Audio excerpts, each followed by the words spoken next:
WhatsApp people, कैसे हैं आप सब? ठीक ठाक हैं? It's me Hamzain, you are watching HD Reacts. Welcome back to the channel. उम्मीद करता हूँ अच्छे होंगे, खैर खैरियत से होंगे, एंजॉय कर रहे होंगे। और हम वीडियो देखने वाले हैं जिसका टाइटल कुछ ऐसे रखा गया है कि विदाउट ट्रांसलेशन ट्राई करते हैं। सऊदी अरब के ऐलान से हिल गई दुनिया। ओके, सऊदी अरब के ऐलान से हिल गई दुनिया। ये क्या है? आगे तो लिखा हुआ है करेगा भारत। ये या लिखा हुआ क्या करेगा भारत, है ना? सही पढ़ा है? चलो, सऊदी अरब के ऐलान से हिल गई दुनिया, क्या करेगा भारत। फिर से हमने कंप्लीट ज़रा रवानी के साथ बोल दिया। तो देखते हैं जनाब क्या ऐलान किया है, क्योंकि अगर हम देखें हमारे न्यूज़पेपर्स में पाकिस्तान की अगर बात करें तो पाकिस्तानी मसलों के अलावा सिर्फ इसराइल, पैलेस्टाइन और लेबनान, हिजबुल्लाह, साथ में हौसी बागियों का ही जिक्र है। ये ईरान और सऊदी अरब क्या कर रहे हैं ये हमें नहीं पता, तो ना इतना इनको कवरेज दी जा रही है पाकिस्तान में, पता नहीं क्यों। तो देखते हैं क्या ऐलान हुआ है सऊदी अरब से कि दुनिया हिल गई। शुरू करते हैं 3, 2, 1 एंड सऊदी अरब के क्राउन प्रिंस मोहम्मद बिन सलमान ने अपनी हत्या की आशंका जताई है। आखिर क्यों? यानी सऊदी अरेबिया के क्राउन प्रिंस MBS मोहम्मद बिन सलमान का ये कहना है कि उनको असैसिनेट किया जा सकता है। लेकिन सऊदी अरेबिया को अभी फोर्स किया जा रहा है अमेरिका की तरफ से कि भाई आपने जो है इजराइल को तस्लीम करना। वो अमेरिका के साथ ताउन करने के लिए जा रहे हैं तो अपनी जान को खतरे में डाल के बहुत। अगर उसने कोई जल्दबाजी में डील कर ली, इसराइल के साथ रिश्ते नॉर्मल कर लिए और पैलेस्टाइन का मुद्दा सॉल्व नहीं हुआ, तो विदाउट डाउट अरब वर्ल्ड के अंदर भी और इसके अपने देश के अंदर भी प्रोटेस्ट होगी। गड़बड़ होगी। अगर वो मान लेता, अगर वो कहता जी मैं तस्लीम करता हूँ, तो सारी वर्ल्ड में जितने भी मुस्लिम वर्ल्ड में जो है ना, मुस्लिम कंट्री हैं, तो वो सारे इतराज करेंगे। सऊदी अरब इजराइल के साथ अपने रिश्तों को सामान्य बनाने का ऐसा समझौता करता है जिससे फिलिस्तीनी राष्ट्र को मान्यता देने की बात शामिल ना हो तो उनकी हत्या की जा सकती है ना? अजीब सा इस तरीके से भेंट चढ़ जाते हैं तो सऊदी अरेबिया में क्या होगा और बाकी खत्ते की हालत क्या होगी इस सिलसिले में? इजिप्शियन लीडर को मारा गया था इजराइल को सपोर्ट करने की वजह से, उसी तरीके से उनको भी मारा जा सकता है। यूएस इस टाइम बहुत बड़ा अलाई बन चुका है इजराइल का। इजराइल जो कहता है यूएस उसके ऊपर आमीन कहता है, चाहे गलत हो चाहे सही बात हो। और उंगलियां कहाँ पे उठेंगी? वो भी सीधे ईरान की तरफ जाएंगी और दूसरे जो हमास है इस किस्म के लोगों को उंगलियां जाएंगी। इजराइल को किसी एक शख्स को इस तरीके से कुर्बान कर देना इजराइल के लिए कोई बड़ी बात नहीं। और मेरा अपना ख्याल है कि सबसे बड़ा खतरा उनको इजराइल से ही होना चाहिए। जितने भी मुस्लिम कंट्री आप देखें, हत्ता के जो यूरोपियन है, जो लंदन के जो कम्युनिटी है, अमेरिका में एहतजाज हुए हैं फलस्तीन के हक में। इसमें आप ये भी याद रखें कि सऊदी अरेबिया इजराइल के साथ पीस डील करने के बहुत करीब था। इजराइल और हमास के बीच वॉर स्टार्ट हुई, उससे पहले सऊदी अरेबिया और इजराइल के बीच पीस डील यहाँ तक पहुँच चुकी थी कि कहा जा रहा था कि बस अब किसी भी वक्त उसको अनाउंस किया जा सकता है, लेकिन ऐसा हुआ नहीं। बात की जाए सऊदी अरब के क्राउन प्रिंस मोहम्मद बिन सलमान की, तो भैया अभी उसकी हो रही है फट के फ्लावर। क्योंकि अमेरिका ये चाहता जितने भी इस्लामी मुल्क है वो इजराइल को कम से कम एक मुल्क मांग ले, उसको तस्लीम कर ले, ताकि इजराइल की स्थिति और ज्यादा मजबूत हो। और इस्लामी मुल्क का अगर सबसे बड़ा कोई सबसे अमीर कोई प्रभावशाली मुल्क है तो वो है सऊदी अरेबिया। ठीक है जी। जैसा कि बताया जा रहा है यूएसए के लोगों ने मोहम्मद बिन सलमान पे प्रेशर बनाने की कोशिश की, उनको समझाने की कोशिश की, उनको प्यार से समझाने की कोशिश की, उनको डराने की कोशिश की कि तुम इजराइल को तस्लीम कर लो। अगर सऊदी अरेबिया ने एक बार तस्लीम कर लिया तो बाकी छोटे मोटे इस्लामी मुल्क वो भी धीरे धीरे कर ही लेंगे। मोहम्मद बिन सलमान ने ये कहा कि मैं ये सब नहीं कर सकता हूँ, मेरी जान को खतरा है, लोग मुझे जान से मार देंगे। और मोहम्मद बिन सलमान ने ये बात यूं ही नहीं कही है। 1979 के अंदर मिस्र ने भी इजराइल को मान्यता दे दी थी, उन्होंने एक देश को मान लिया था। लेकिन वहाँ का जो भी आतंकवादी संगठन थे उन्होंने उसको पहले बोला था आप इजराइल को एक देश नहीं मान सकते हैं, नहीं तो हम तुम्हें जान से मार देंगे। और उन आतंकवादियों ने धमकी नहीं दी थी, उन्होंने 1981 के अंदर मिस्र के राष्ट्रपति को सल्टा दिया। तो वो कहानी को याद रख के मोहम्मद बिन सलमान आज तक डरा हुआ है, क्योंकि इसको अच्छी तरह का पता है इस्लाम के अंदर आतंकवाद पता नहीं कौन सा बॉडीगार्ड कब मार दे। जब इतना ताकतवर प्रिंस इन आतंकवादियों से डरता है तो आप और मैं तो एक सामान्य इंसान है, हमारी तो फट के फ्लावर हो जानी चाहिए। और इसी टॉपिक पे पाकिस्तानियों ने दिया अपने शानदार रिएक्शन। तो बिना देर के चलते हैं पाकिस्तान। चलो भाई, सऊदी अरेबिया को अभी फोर्स किया जा रहा है अमेरिका की तरफ से कि भाई आपने जो है इजराइल को तस्लीम करना है। मोहम्मद बिन सलमान पर बहुत फोर्स किया जा रहा है।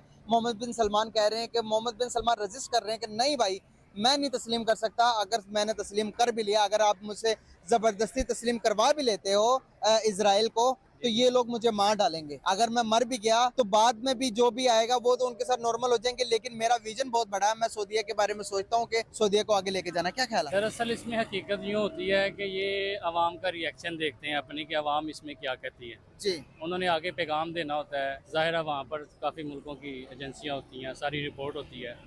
ऐसे पहले सोचा यहाँ छोड़ा गया था PTI के दौर में, PTI का तो जहाज भी आया था ना इसराइल क्या खर्चा है, बहुत बहुत बड़े मुल्कों ने तस्लीम किया हुआ है। तो ये अवाम का रिएक्शन देखते हैं कि अवाम ने क्या कहना है। उसने कहा कि मैं चेक करते हैं कितना जाग रहे हैं। अगर उसने ये कहा है, उसने अवाम को भी तो देखना ना कि हमारा मुल्क आगे बढ़ रहा है। ज़ाहिर है उनका कम्पिटिशन है दुबई वालों के साथ, उनका ज़ाहिर है अरब में एक नाम रहा है, सारी अरब में उसने हुकूमत की है, वो अपनी बात मनवाता है। हालात भी काफ़ी उनके ख़राब हुए थे, कुछ दफ़ा उनकी तरफ उनके मुल्क में कुछ पहले भी दहशतगर्दी का मसला हुआ था। अगर वो मान लेता, अगर वो कहता जी मैं तस्लीम करता हूँ, तो सारी वर्ल्ड में जितने भी 57 कंट्री हैं, मुस्लिम कंट्री हैं, तो वो सारे इतराज़ करेंगे। वो अपनी आवाम को ये बताना चाहता है कि अवाम का रिएक्शन देखेगा, फिर आगे रिपोर्ट देगा। ये तो हो गई सऊदी अरबिया की बात। अब मैं आपको ऐसे चचा से मिलाता हूँ, एक जाहिल चचा है और एक दूसरे चचा है। दोनों चचा आपस में ऐसे लड़ रहे हैं, आपको ये लड़ाई देखने में मजा नहीं आया ना, तो सारे पैसे वापस। बहुत सारे लोग और पकड़े जाएंगे और आप देखेंगे कि पाकिस्तान एक बहुत अच्छी साइड पे जाएगा। ये अब बैकवर्ड में आप ये ना समझें कि अब पाकिस्तान पीछे हटना शुरू हो गया है। पाकिस्तान को आगे बढ़ना है और ये आगे बढ़ेगा, और जब से ये पैदा हुआ है, जब से ये बना है, उस वक्त से ये आगे ही जा रहा है। अरे मुझे चक्कर आने लग गया। फिर हम टूट कैसे गए दो हिस्सों में? अगर एडमी मुल्क हो गए, ये क्या बात कर रहे हैं मेरे से कि आप आगे नहीं मुल्क।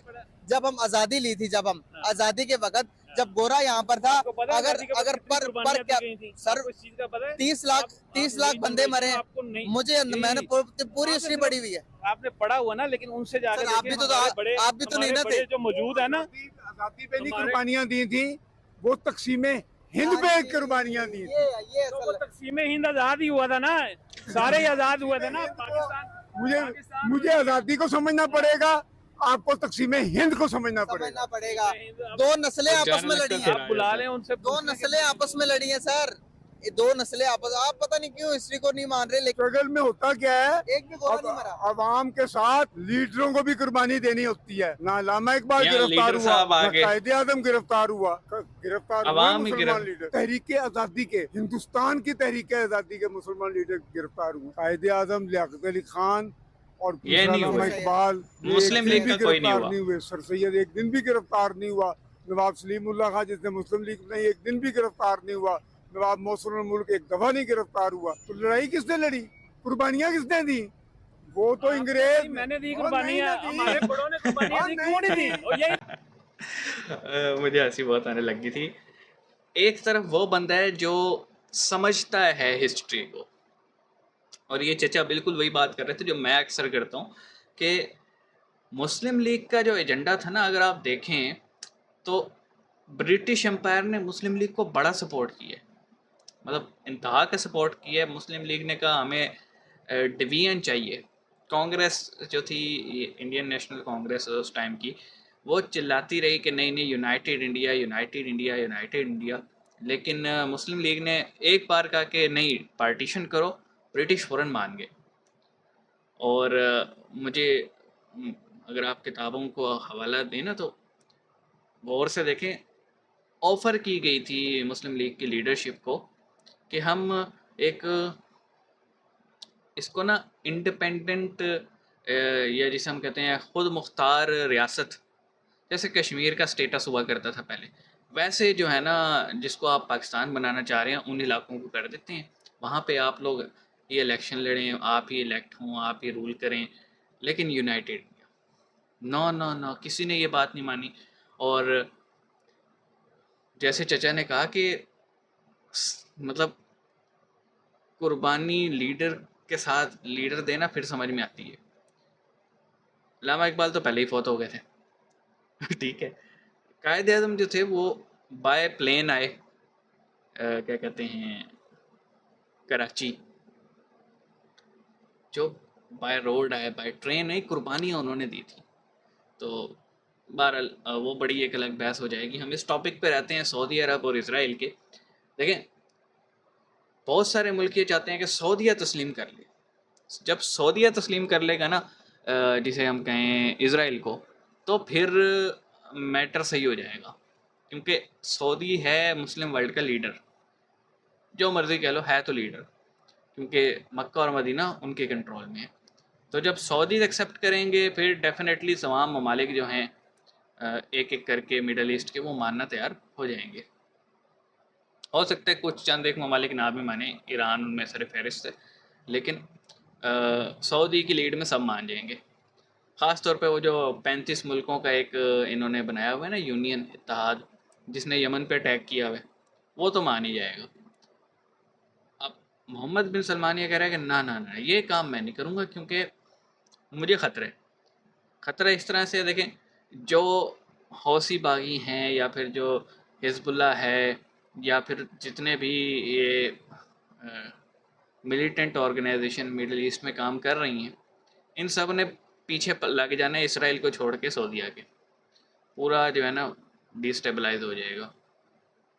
तो उसने एक तरह से सही बात कही है कि मैं ये काम नहीं कर सकता, बाकी जो मर्ज़ी मुझसे करवाई रखो। बहरहाल मज़ा आया, चचा आपस में जो लड़ रहे थे उनकी लड़ाई भी मज़ेदार थी। आप इस पे क्या कहोगे, आपका क्या ओपिनियन है? मेरा तो सुन लिया आपने, कमेंट सेक्शन में बताना। मिलेंगे, अपना ख्याल रखना, सी यू।